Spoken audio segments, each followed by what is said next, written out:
আসসালামু আলাইকুম।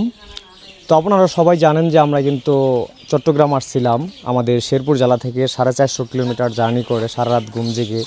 তো এখন পর্যন্ত কিন্তু আমরা ঘুম জাগা।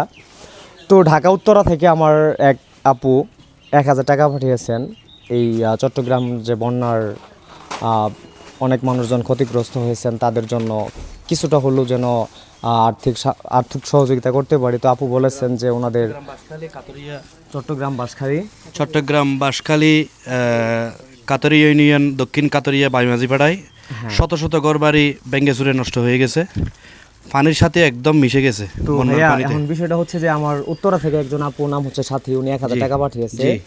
তো উনি বলছে যে ওনাদের অফিসে আরো অনেকজন লোক আছে বা ক্লায়েন্ট আছে, তাদের সঙ্গে আলাপ আলোচনা করে আপনাদের এখানের জন্য আরো ফান্ড কালেক্ট করবে। আমাদের এখানে দূর দূরান্ত থেকে অনেক ত্রাণ নিয়ে আসতেছে, কিন্তু এখন বর্তমানে বন্যার পানি কমতে শুরু করেছে।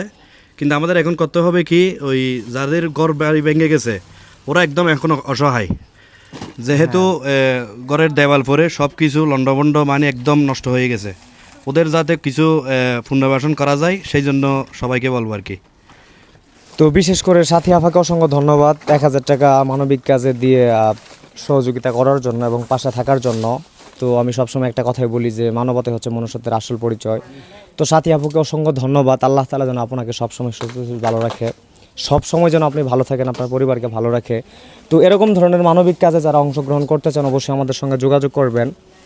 তো আমরা আপনাদের 2 টাকা হলেও আপনারা যা পাঠাবেন আমরা এটার মধ্যে কিছুটা হলেও ভরে তাদেরকে দেওয়ার চেষ্টা করব, আমরা যতটুকু পারি দেওয়ার চেষ্টা করব। তো সব কিছু মিলিয়ে জিলিয়ে মানুষ যেন মানুষের জন্য হয়।